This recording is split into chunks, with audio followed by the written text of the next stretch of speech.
Hello students, I welcome all of you on this ज्ञान गणित channel. आज मैं आपके साथ शेयर करूंगा लीनियर एंड सर्कुलर अरेंजमेंट से रिलेटेड थ्योरी एंड क्वेश्चंस।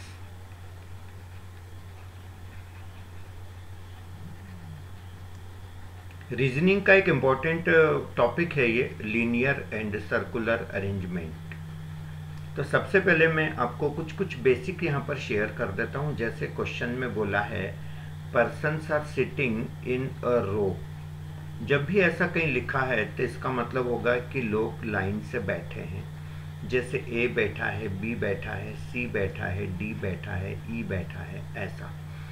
अब यदि क्वेश्चन में ऐसा दिया है कि all are facing same direction, तो सेम डायरेक्शन यदि बोला है तो आपकी चॉइस है, आप जो चाहें डायरेक्शन इनका सोच के देख लें, कोई फर्क नहीं पड़ेगा आंसर में, बस डायरेक्शन सेम रखने का है।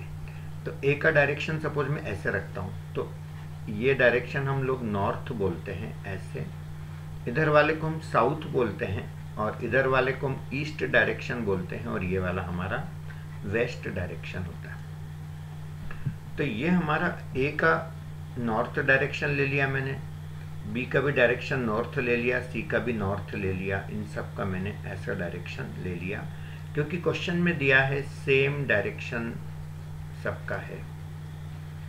अब यदि मैं आपसे बोलूं कि सी के लेफ्ट में कौन बैठा है, तो सी के लेफ्ट में बैठा है बी, ठीक है।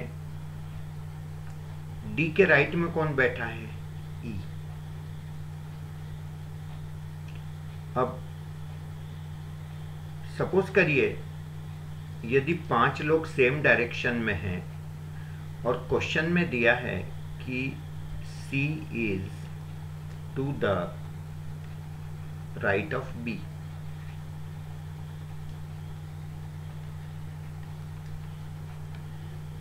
और 5 लोगों की स्टोरी है और C B के राइट में बैठा है, 1 2 3 4 5, और केवल इतनी सी इंफॉर्मेशन आपके पास है कि C B के राइट में बैठा है। तो B को यदि मैं यहां कर देता हूं, C is to the right of B, तो C यहां भी हो सकता है, या फिर यहां नहीं होकर के C यहां भी हो सकता है, तब भी तो B के राइट में कहलाएगा। या फिर यहां ले लूंगा तो भी इसके राइट में कहलाएगा, और यहां ले लूंगा तो भी इसके राइट में कहलाएगा। लेकिन कभी आपको ऐसा बोल दिया जाए कि C is to the immediate right of B, immediate right of B, तो फिर इसका मतलब बदल जाएगा। और अभी तो B भी मैंने यहाँ अज्यूम करके लिया था, उन्होंने ये कहाँ बोला कि B फर्स्ट प्लेस पे ही बैठा है, ठीक है। तो धीरे धीरे हम इंफॉर्मेशंस को इकट्ठा करते जाएंगे और पढ़ के समझते जाएंगे। ये तो मैंने ऐसे ही एक अजम्पशन ले लिया कि B यहाँ बैठा है। तो अब एग्जाम में आपको बिल्कुल क्लैरिटी रहेगी क्वेश्चन में क्या पूछा है, क्या दिया है। अब जैसे मैं आपको बोलता हूँ कि 5 लोगों की स्टोरी है, A B C D और E, और क्वेश्चन में क्लियर लिखा है कि B is sitting eight left and, 1 2 3 4 5, तो B कहाँ पर बैठा है, लेफ्ट एंड पे बैठा है, तो डेफिनेटली B को यहाँ बैठा देंगे। A is to the immediate right of B,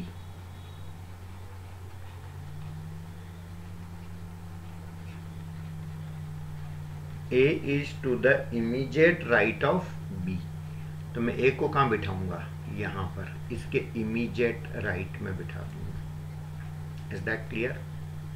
अब उन्होंने क्वेश्चन में दिया है कि D is 3 place away from B। अब इसका मतलब मैं क्या समझूंगा, D is 3 place away from B, तो यानी कि 1 प्लेस, 2 प्लेस एंड 3 प्लेस, तो ये D यहाँ पर आ जाएगा। और क्वेश्चन में सपोज ये भी दिया है कि C is to the right of D, अब भले ही उन्होंने इमीडिएट राइट नहीं बोला है, पर मेरे पास अब जगह ही एक ही बची है, तो मेरे को सी यहाँ पे देना ही पड़ेगा। तो वो अंडरस्टूड हो गया कि वो इमीडिएट राइट ही है। अब बचा ही कौन बंदा, ई, तो ई को यहाँ पर आना ही पड़ेगा, और कोई ऑप्शन ई के लिए नहीं बचा है। बात समझ आ रही ना? तो इस तरह से क्वेश्चंस के अंदर बहुत छोटे छोटे इन्फॉर्मेशन है, तो उनको अपन को इकट्ठा करना है और प्रॉब्लम को सॉल्व करना है। मैं कुछ और आपको इनपुट्स देता रहूँगा यहाँ पर, आप देखते जाइएगा। सपोज करिए 5 लोग बैठे हैं, A B C D E, 1 2 3 4 5। अब क्वेश्चन में सबसे पहली इंफॉर्मेशन है A is to the right of B. अब मैं आपको बताता हूं कि ढेर सारी इंफॉर्मेशन हो तो स्टार्ट कहां से करना। A is to the right of B, suppose आपको ऐसा दिया हुआ है, और सेकंड इंफॉर्मेशन ये दी है कि E is not at the centre.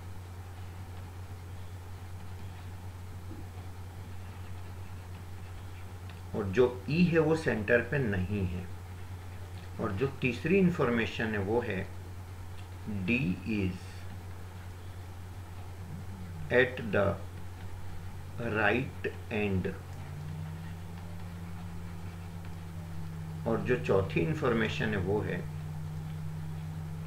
B is 2 place away from D.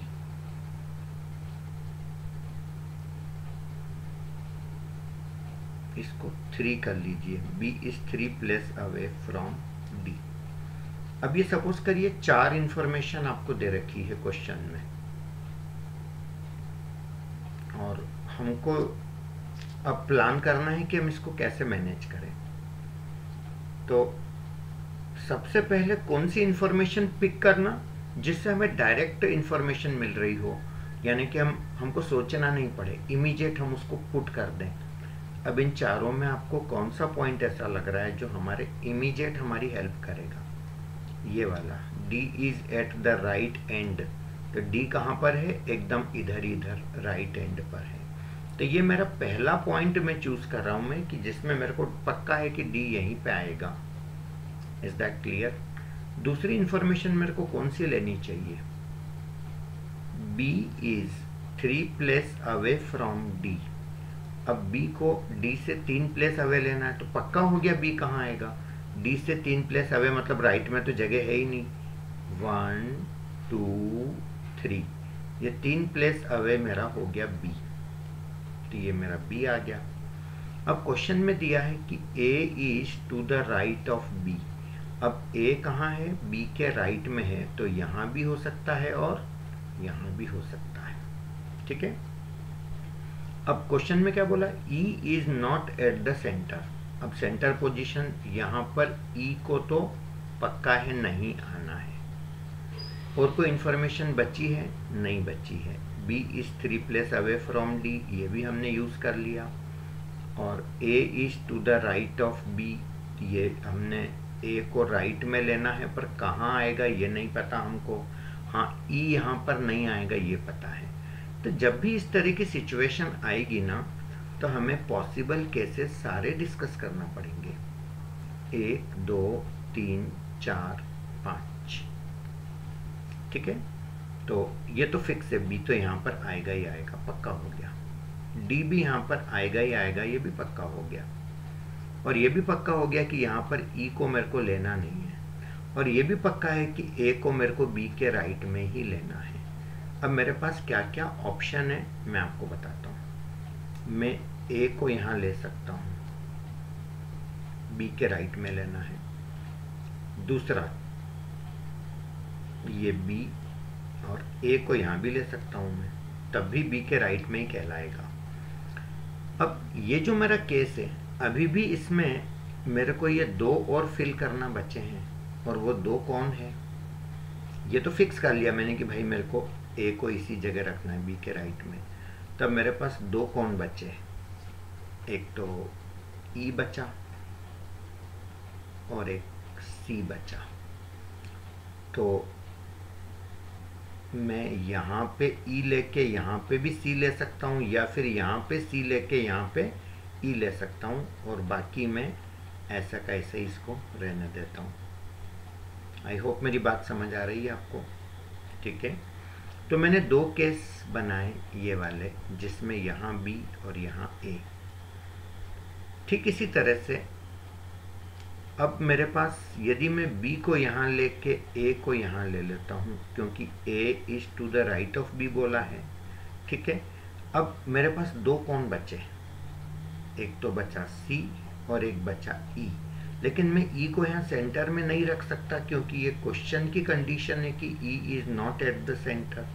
इसका मतलब मेरे पास अब एक ही तरीका है कि e को मैं यहीं करूँगा और c को मेरे को यहाँ देना होगा। Is that clear? तो ये एक बहुत अच्छा क्वेश्चन है, जिसमें अपन ने कितने केस बनाए, 1 2 3। मतलब a को b के राइट में ही लेना था, तो ये मैंने यहाँ फिक्स करा, तो ये फिक्स हो गया, और ये फिक्स था पहले से मेरा d। अब बचे कौन थे, e और c, तो मैं दो तरह से इसको मैनेज कर पाया। और यदि मैं a को यहाँ लेता हूँ तो मैं यहाँ e को ले नहीं सकता सेंटर में। तो कुल कितने केसेस बने, 3। तो कई बार ऐसे भी क्वेश्चन आते हैं कि कितने टोटल पॉसिबल केसेस बनेंगे, तो आंसर क्या आ जाएगा इसका, 3। दूसरा क्वेश्चन ऐसे बन सकता है, who is at the centre. अब सेंटर पे कौन बैठा है, ये केस लेता हूँ तो a, ये केस लेता हूँ तो c। तो इसका आंसर क्या आ जाएगा, a और c, या तो a बैठा है या c बैठा है। Is that clear? Who is to the left of b, b के लेफ्ट में कौन है, तो b के लेफ्ट में e भी हो सकता है, b के लेफ्ट में c भी हो सकता है, यहाँ पर e है। तो आंसर क्या आ जाएगा, e और c। ठीक है, तो क्वेश्चन तो बनाने को अपन कई सारे ऐसे बना सकते हैं। तो धीरे धीरे ट्राई करें, इनकी प्रैक्टिस करना बहुत इंटरेस्टिंग है, बहुत इंटरेस्टिंग है।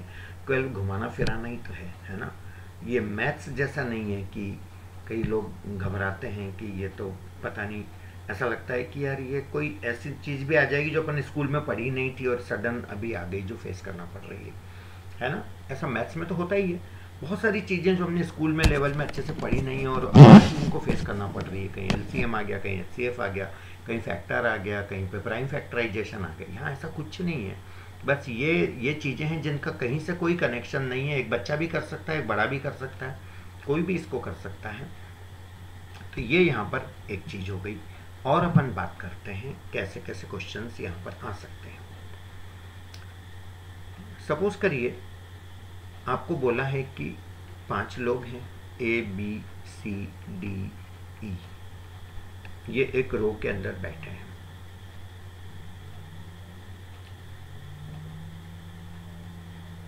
A is sitting at an end, A किसी एंड पे बैठा है। His immediate right is D.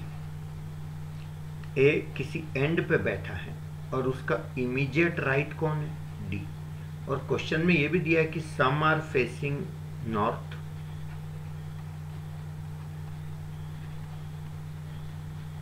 And some south. कुछ लोग नॉर्थ फेस करके बैठे हैं और कुछ लोग साउथ फेस करके बैठे हैं।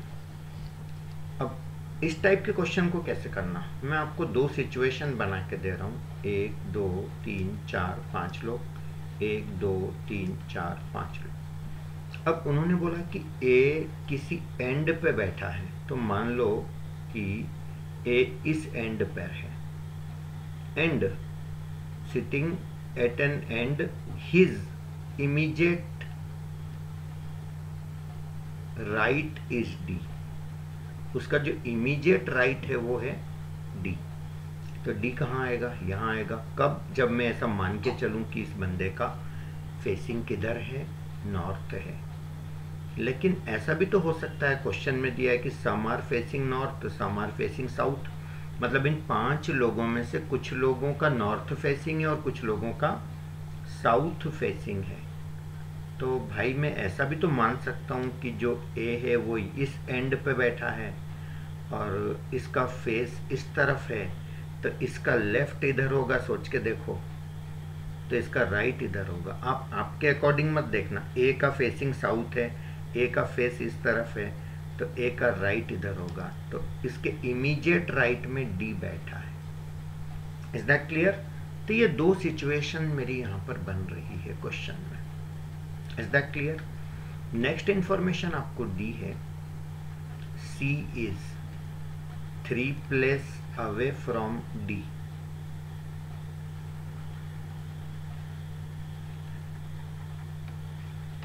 अब जो सी बंदा है वो डी से 3 प्लेस अवे है, तो इसका मतलब मैं सी को कहाँ बिठाऊं?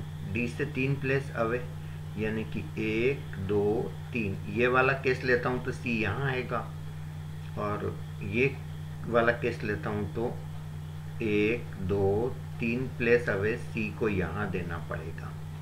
आई होप ये बात समझ आ रही होगी आपको। इसके बाद में क्वेश्चन में दिया है A and C face same direction. जो डायरेक्शन ए का है वही डायरेक्शन सी का है, तो इस इंफॉर्मेशन से ए का डायरेक्शन यदि नॉर्थ है तो सी का डायरेक्शन क्या हो जाएगा? नॉर्थ हो जाएगा। और यदि ए का डायरेक्शन साउथ है तो सी का डायरेक्शन भी क्या हो जाएगा? साउथ हो जाएगा। तो अभी भी मेरे ये दो डायग्राम मेरे बने हुए हैं। आई होप मेरी बात समझ आ रही होगी। D is sitting, sorry, B is sitting. Next information, to the left of C.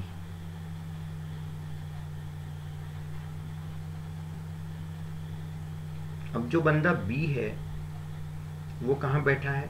C के लेफ्ट में बैठा है।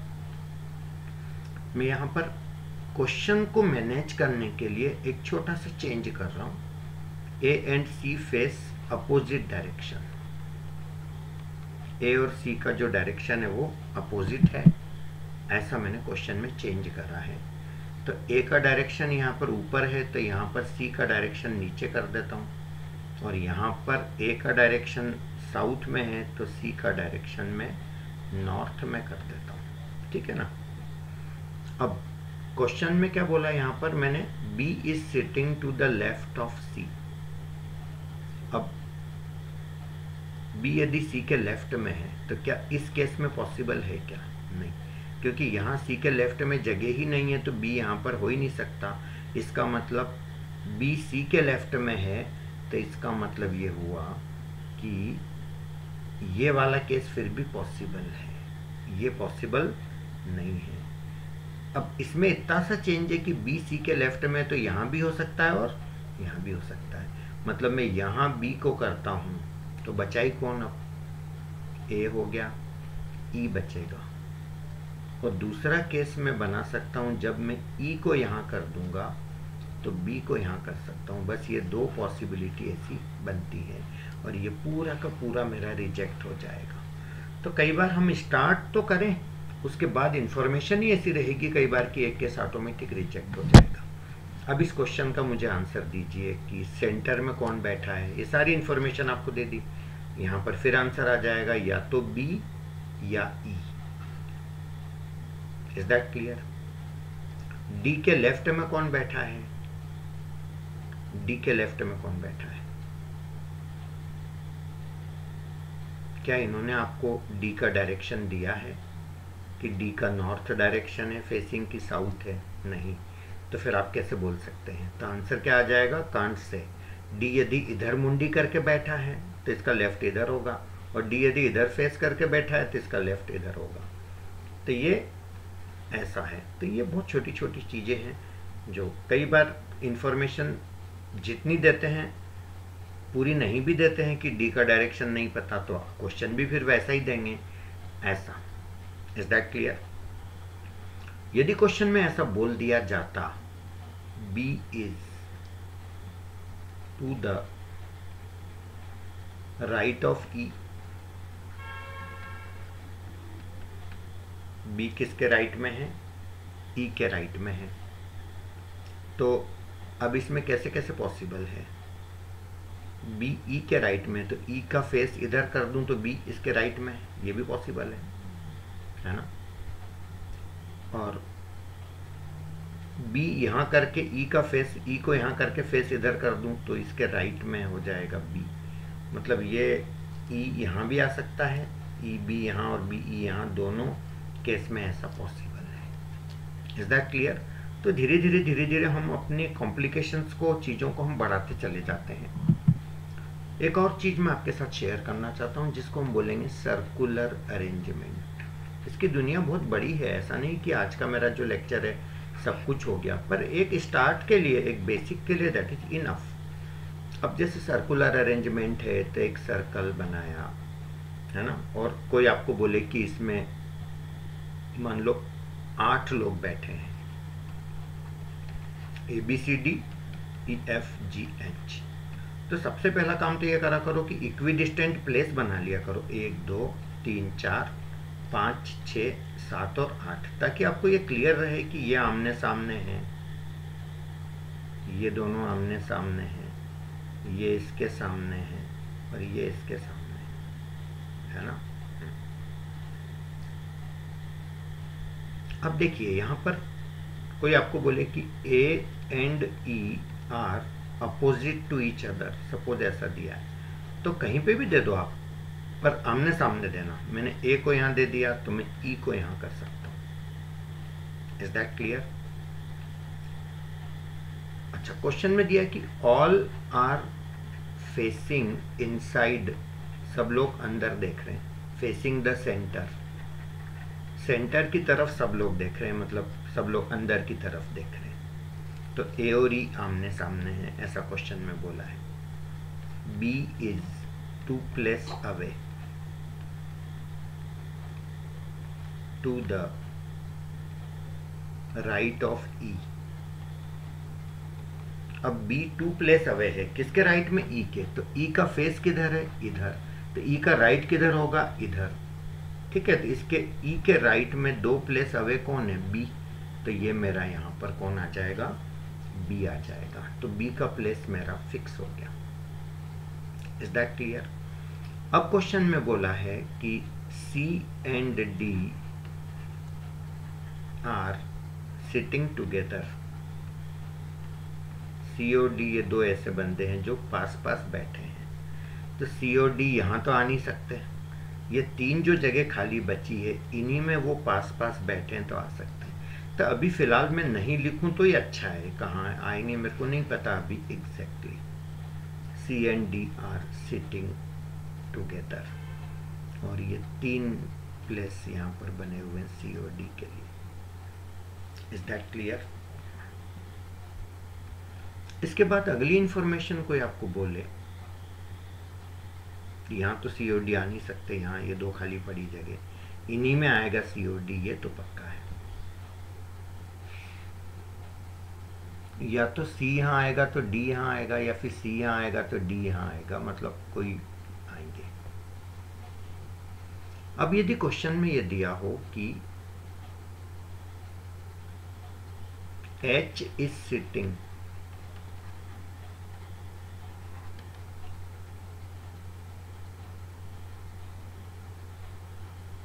between B and E and opposite to C।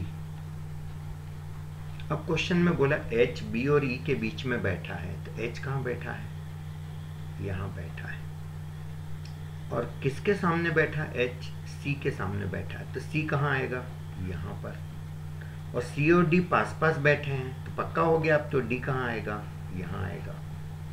अब बचे ही कौन 2 लोग, देखो जरा कौन 2 लोग बचे। अब स्टोरी में से A हटा दो, B आ गया यहाँ, B हटा दो, H आ गया, H हटा दो, E आ गया, E हटा दो, D आई चुका है, C आई चुका है। अब बचे कौन, F और G। इनकी कोई इन्फॉर्मेशन क्वेश्चन में नहीं दी है, तो या तो F यहाँ आएगा तो G यहाँ आएगा, या फिर G यहाँ आएगा तो F यहाँ आएगा, और वो इनकम्प्लीट इंफॉर्मेशन देंगे तो फिर क्वेश्चन भी ऐसा ही बनाएंगे। Who is to the left of A, who is left of A, left of A के लेफ्ट में कौन बैठा है, तो ए के लेफ्ट में कौन है, तो या तो F होगा या G होगा, बता नहीं सकते अपन। Is that clear? Who is opposite to F, F के सामने कौन है, इसका आंसर आप पक्के से दे सकते हो। यदि यहाँ F है तो सामने G होगा, और यहाँ F है तो भी सामने G होगा। तो इस तरह से क्वेश्चंस बना करके आंसर दे सकते हैं। तो ये और भी मेरे वीडियोस आते रहेंगे, आप चैनल पे बने रहिएगा, चैनल को सब्सक्राइब करिएगा। बट फिलहाल मैं आपको ये कहना चाहूँगा कि आप खूब प्रैक्टिस करें क्वेश्चंस की। क्वेश्चंस की वैरायटी अलग अलग तरह की जितनी आपको मिले, जहाँ भी मिले आप करते चले जाइए, तो डेफिनेटली आपको सक्सेस मिलेगी। बस थोड़ी सी प्रैक्टिस लगती है इन क्वेश्चंस में, तो उनको आप अच्छे से करिएगा। आई होप मेरी बात आपको समझ आई होगी।